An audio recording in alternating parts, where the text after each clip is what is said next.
Welcome to the MEND, a podcast to learn about services and support for victims and survivors of crime, sponsored by the Center for Crime Victim Services here in Vermont. I'm your host, Anna Nasset, and today on the show we have Shanda Williams. Welcome. Well, thank you. Yeah, Glad to be here. Thank you.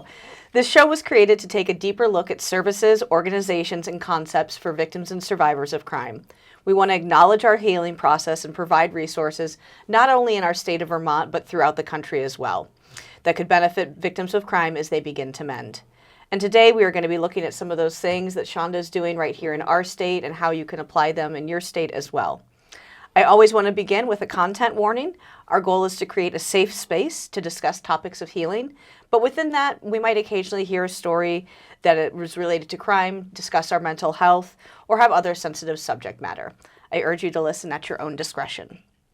Shanda here today is a small business visionary, creator, and owner of SD Communications and Marketing Consulting Group, LLC. Her innovative business venture offers social justice programs and small business consulting, network events, event facilitation and creation, and talent promotion to conscious-minded businesses, organizations, and artists in Vermont and beyond. Committed to increasing equity opportunities through BIPOC home ownership while helping people heal their financial trauma. Shanda produces financial literacy programs, created the Money Matters Financial Liberation and Wellness series. She is also active with an Economy of Our Own as a collaborator and program presenter, and Shanda facilitates BIPOC groups. And she is the founder of the Central Vermont BIPOC Advisory Group. Shanda is active both in the Vermont Professionals of Color Network, the Vermont Relief Collective, and serves on the Hunger Mountain Co-op, JEDI, which is the Justice, Equity, Diversity, Inclusion Committee. Shanda loves singing gospel, funk, jazz, and performs with the Montpelier Community Gospel Choir and Lost Nation Theater. She is a natural networker, a web weaver, and she prioritizes bringing people together through the power of long song, word, and healing. Thank you for being here. Well, thank you for having me. I'm glad to be here. Thank you. Absolutely. Shanda and I got to know each other last year on an advisory council that we both serve on together that I'm sure we'll talk about a little bit later on, but I've really enjoyed getting to know you over the last almost year now, which is kind of wild. A year, yeah. So thanks for being here and just all you're doing in our state. And I'm excited that you're also here because you're going to be performing in the Vagina Monologues later tonight. Which, I mean, this will come out after that, but we're excited for that. So I always like to kind of start, to the extent of which you're comfortable, would you like to share how you were moved into the work that you're doing? I know you relocated here from Connecticut. Just kind of how you've been called to what you're doing now. Okay. Well, so I came to Vermont in 2017 to move here permanently after visiting since about 2015. And I really like the calm, serene nature of the state, the low-key vibe, just getting away from the hustle bustle, the overdevelopment in my home state of Connecticut. And I also was running from my trauma. And so I came here with my ex-partner who pretty much, I didn't realize that I was in a domestic abusive situation. And once I realized that this situation was isolating, I wasn't physically abused, but I was financially, emotionally, and psychologically abused. And when I realized that, I really just had to reach out for help. So I ended up being connected with Circle, who helped me to get housing and pretty much just like start again. I was working and then I wasn't, and I had to pretty much go on this journey of healing. And when I realized that, I came here running from my past of abuse and never really got sufficient help. I started on a journey of having consistent therapy and counseling, and really just started to reflect inward about what I can do to heal myself, and then ripple it out on how to help other women and marginalized communities to heal from financial trauma, sexual trauma, religious trauma, Yes. and gender-based trauma, and all of these social ills that we carry with us. So I just was feeling very confined, very unsure of myself, but because there's such a great network here in Vermont of people and services, I really leaned into that, and it's been working out for me. So since I've been in Vermont, I've actually gotten consistent quality care. Amazing. Yeah, it is amazing. And so I just had a lot of guilt and shame that I've been carrying with me all for, most of my life. And so I'm a sexual assault survivor. And I was a teenager at the time when that happened. And I had been in therapy on and off, never really being able to have a stable situation, whether it be like housing wise, living with my parents, and then running away several times, looking for other avenues to just escape. Right. So when I came to Vermont, I decided to really tap in, dig deep, and face the music and get the help that I needed. And I've done several modalities. I'm a believer in working outside the box. Yep. So what that means for me, instead of traditional talk therapy, which is cognitive behavioral therapy, CBT, I did that for about 4 years, and then I was like, I need something else that's going to really help me a little bit faster to just get, more progressive healing. So I've tapped into hypnotherapy, EMDR, tapping. Also now I use different modalities such as pet therapy, visiting local animal shelters, spending time with the animals, and then nature, Yeah. getting outdoors more, really into meditation, being more silent and contemplative. I really don't like noise anymore. So just once you come to a place like Vermont that is more settling and quiet, your body really starts to hold on to that. And I really was like, I want to do something that's more meaningful. Yep. So I started just, playing around and saying, I'm really going to get into social justice. And that's when I decided not to work for corporate America, really tap into unlearning everything that I've learned. I just see a lot of robot culture, a lot of people just going through the motions, assimilating, not feeling good in their bodies. And I wanted to just shatter that. Yeah. So I decided to start SD Communications back in 21. Okay. And I didn't know exactly what I was going to do. And I was like, well, it's going to be talking to marginalized communities about financial trauma. And then it turned into reparations. And so when I talk to people about reparations and unraveling racialized trauma, a lot of people really just have one thought process or narrative that it's about money. And it's not all about money. It's Right. about repairing the self. So when I say to people, I'm into reparations, so my titles right now are Changemaker, BIPOC community advocate, reparations activist, and equity strategist. And so that covers different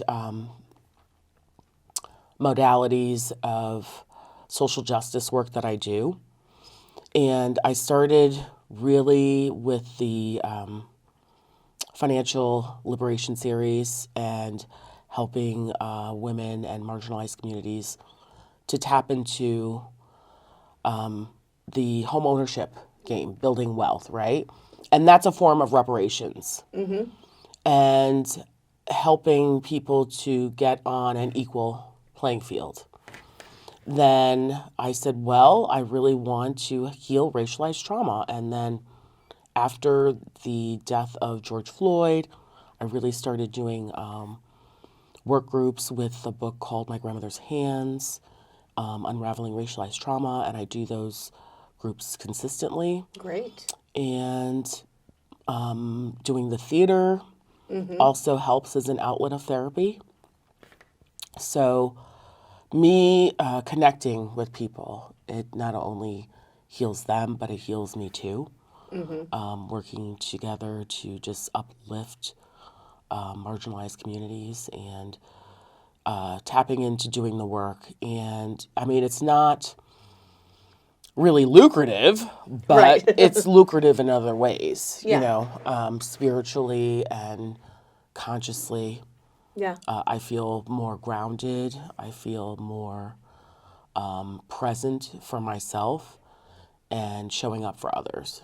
So, Love that. yeah. Well, it sounds like, I mean, you've really taken, you said something about like the ripple earlier of just like, okay, I've learned these things and now I'm rippling them back out, and but that ripple still comes back into you. It's like, it's that give and take. And yeah, it's not going to be the most lucrative when we break out of the robot culture, but it's lucrative in self and in location and being here and feeling more in your body and everything. Yeah. Well, thank And you it's for sharing. scary, yeah. Yeah. So, for me, it's really having to stop and say, well, what do I need? How can I show up for myself? And a lot of people, especially women, we avoid helping ourselves by caring and nurturing more so for others. And we really need to tap into healing ourselves so that we can help others. Absolutely. Yeah. Yeah, I've been thinking a lot about that lately. Of just like, I love to care and give and give and give. And it's like, I have to put my own oxygen mask on first. Like, if I'm not doing that, I'm not even breathing. Yeah. Like, and just really been challenging myself lately within that of how do I care for myself? Because I can't show up and care for others if I don't do that. That's right. So one of the things that has come up for me this year is the year of the no. Yes. Women showing up no. and saying no. Yes. No. Wait. You know what I'm saying. Yes. So we have to stop and just say, no, I need to take time for myself. I can't do everything. And then calling others in to help. Don't try to be a superhero, a one-woman show. Right. I think that's the narrative that we get caught up in. And Yeah. it's heavy. It's too heavy. And then you find out you're wiped out, you're depleted, and then you can't move forward or get anything done. Right. Exactly. Yeah, I think that, I mean, especially if we're working for ourselves, we think like we have to do everything and we have to be good at it all. We can't be good at everything. No. Like, No. you know, release, ask for a little help, and it's just so important to saying like, I don't need to lift this thing by myself, Right, like physically exactly. or metaphorically. Like, I can ask for help, and there are people that have better skills that can come in and help me, and I bet I have a better skill that can help them. Exactly. Yeah. How do you find that you're fostering that within your own world here in the state? Well, I've taken some facilitation courses, and one of the groups that I'm working with also is Empower Transformation. And this group offers facilitation and reciprocity for the collaborative work that I've been doing with them. And also with the Everything Space that's run by Amanda Franz and Abby Jaffe, downtown Montpelier. Doing their Growing Resilience course, that's helped me significantly. And Amanda Franz is my somatic therapist. So that's another modality that a lot of people don't really tap into. And then, finding time to give myself or get myself a medical massage monthly. Yep.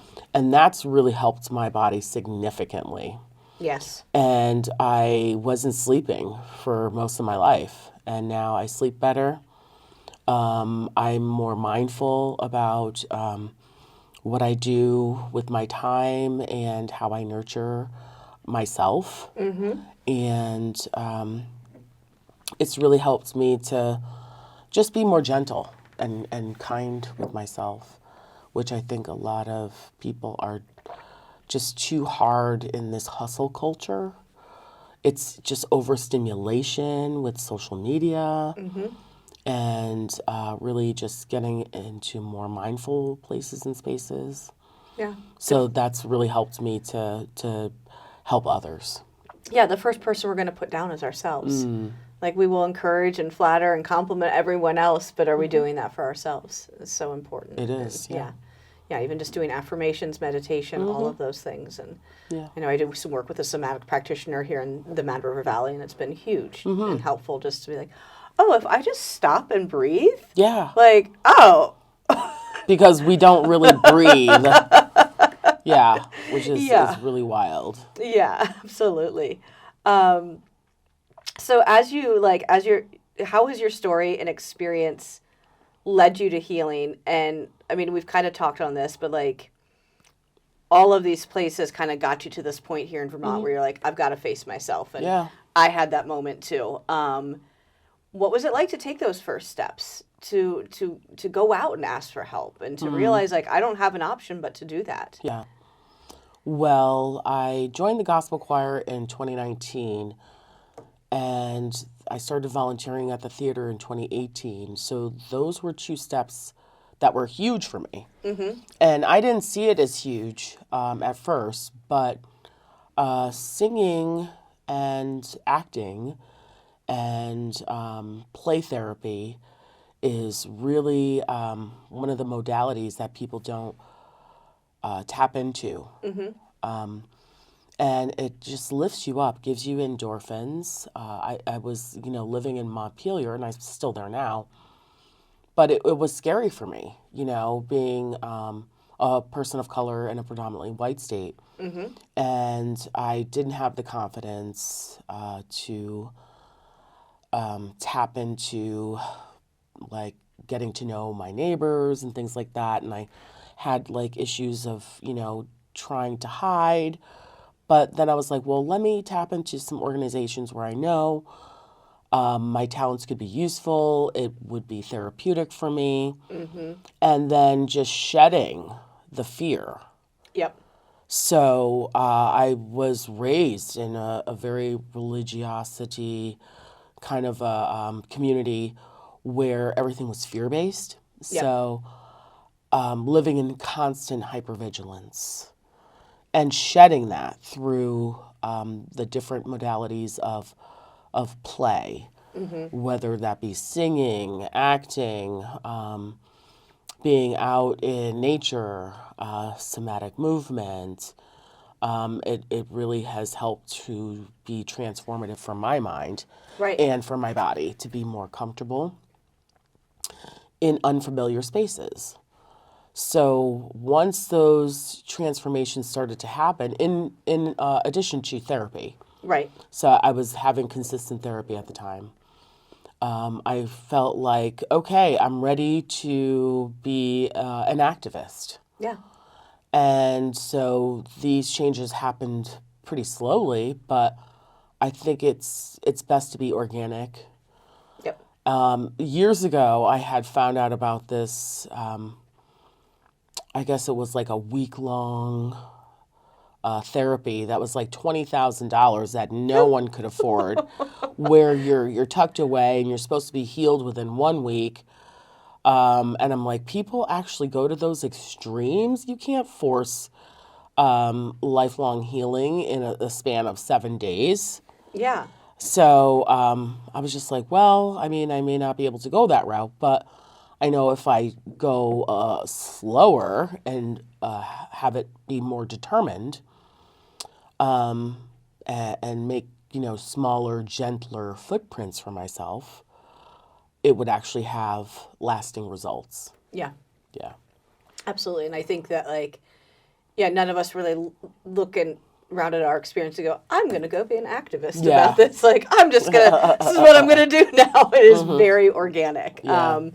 And really beautiful if you lean into that organicness. It's really pretty wild what you can do if you just let it unfold a little bit. Yeah. And I mean, I would love to hear, you know, as you're continuing your healing process, like, what are all the things you're involved in? Because you're involved in a lot. So, Yeah. like, brag it up. Tell me everything. No, and just kind of like how all the different projects that you're doing really do connect back to your healing and your belief system as you've changed your belief system. Because I know it's something that you and I have in common is kind of that shedding of the religion that we were raised in and stepping into our own belief system. Yeah. So brag away. Share it all. And, you know, it's just... my motto is positive people, places, and things. And once you can make those connections, you can start shedding all of the negativity. Because I was in a very dark, negative, judgmental place, judging myself, just overly critical. And it's okay to be free, to be confident, to stand out, to shine. Women are often told to stand in the background, be silent, and to be invisible. Yeah. And I'm like, well, I can't be invisible. I mean, I'm a person of color in a predominantly white state, so that can happen. That's not happening. And I was like, well, if you want to be an activist, be a champion for the people, speak up, speak out. And it's okay to challenge the status quo, to say no, and to consistently question things, because I just refuse at this point in my life to go along. Yeah. Yeah. Absolutely. Yeah. Going along has gotten me nowhere. No. Like, I want to make a little noise. Yes. The right noise, like from my voice. And yeah, absolutely. Yeah. And, you know, tapping into different organizations that really help propel you emotionally and psychologically to really tap into your self-worth. Yeah. It is so important. Yeah. So one of the things that we do together is we sit on the Center for Crime Victim Services Victim Survivor Advisory Council, which meets once a month, and we're weighing in on some different bills right now, and we've done all sorts of different learning together. And what has that experience been like for you? Has it been different than kind of, because you work a lot within the BIPOC community, has this been a different, to tap into more of that survivorship within sexual violence? Has that been Absolutely. Yeah, because when I started the group, I was terrified because I realized and recognized that I had not really faced my fear of being a survivor of sexual violence. And I remember just feeling very scared. And one of the reasons why I came here, when I was talking about running away from my past, I had wanted to never run into my abuser. And so Vermont is a great place to heal and to get lost. Yep. And so that's, one of the things. And then to face that reality that, okay, I have to go into the memory banks and relive this trauma. I would go to most of the meetings and cry. And I was like, okay, there's nothing wrong with that. But I felt like a point of weakness, because I hadn't cried in years. And so that's also healing. And just opening yourself up to be vulnerable, to cry. And so I did a lot of that. And it didn't feel good at first, but because once the waterworks start going, it's hard to stop them, turn them off. Right. Yeah. But once they finally turned off after like meeting maybe 5 or 6 times, it felt good to tap into that and know that that's a process of healing for me. So being with the Crime Victims Services has really opened my eyes to legislation. I'm at a point where I am anti-government. However, I feel that it is necessary to be a champion of women's rights because we have been oppressed and suppressed for so long. Persons of color, victims, and it's always women having to stand up and say, that's enough. Right. No more. And I think that is totally important. Yeah. And I just feel like we have the power to change the system if we band together in numbers. Absolutely. Yeah. So that's really been eye-opening for me. Yeah.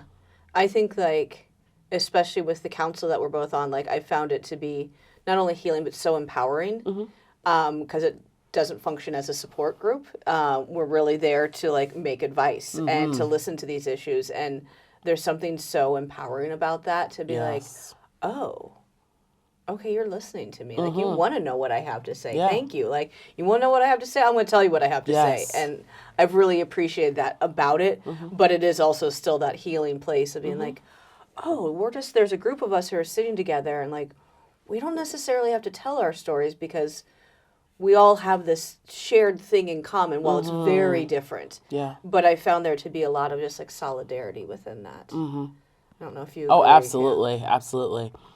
And one of the things that really scared me was thinking about telling my story because I hadn't talked about it in so long or I hadn't talked about it outside of therapy.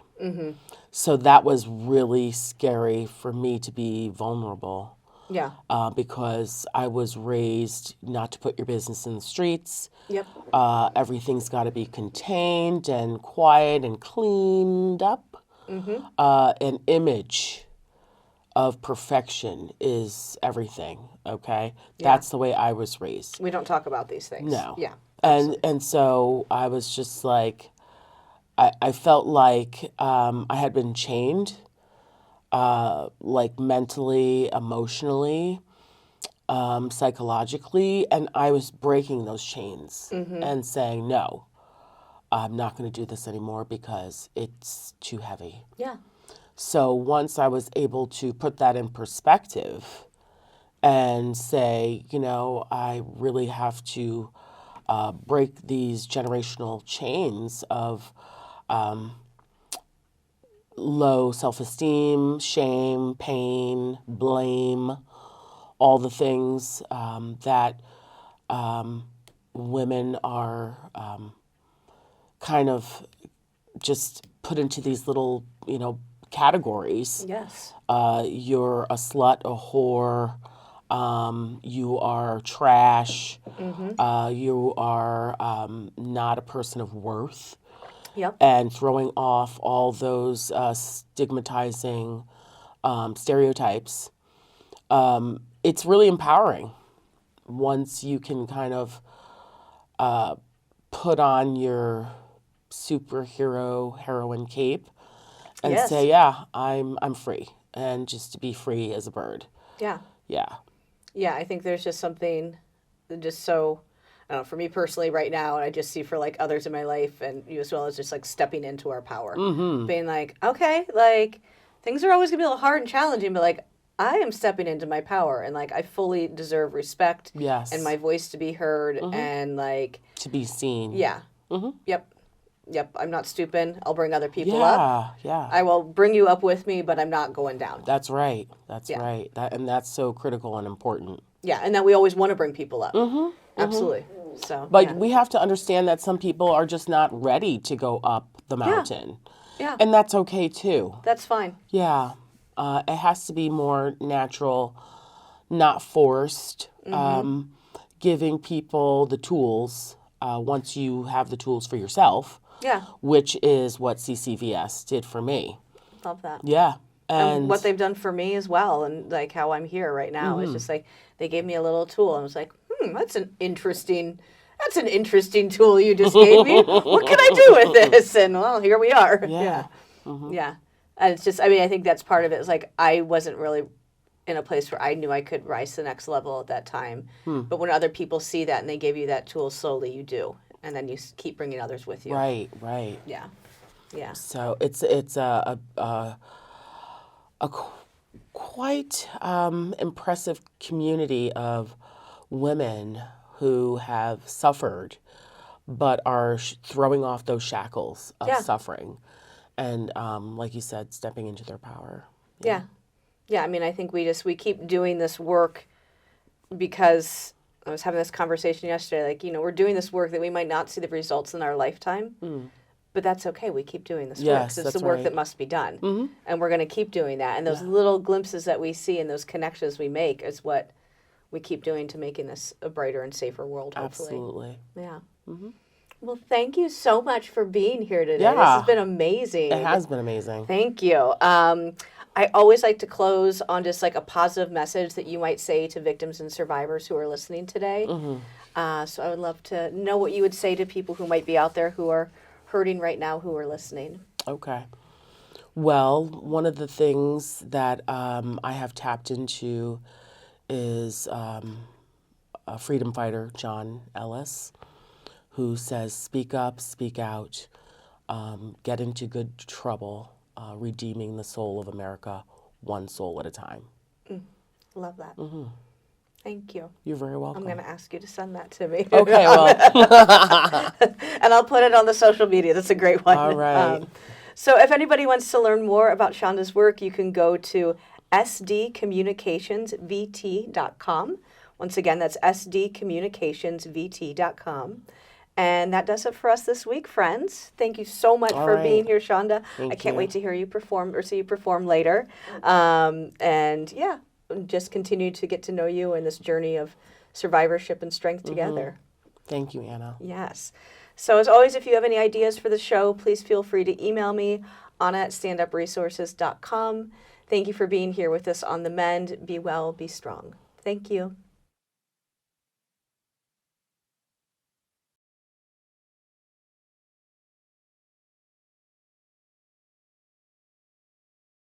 If you enjoyed this episode, please leave us a review or feedback. We love hearing new topic ideas from listeners and watchers as well. Thank you for listening to The MEND, and be well.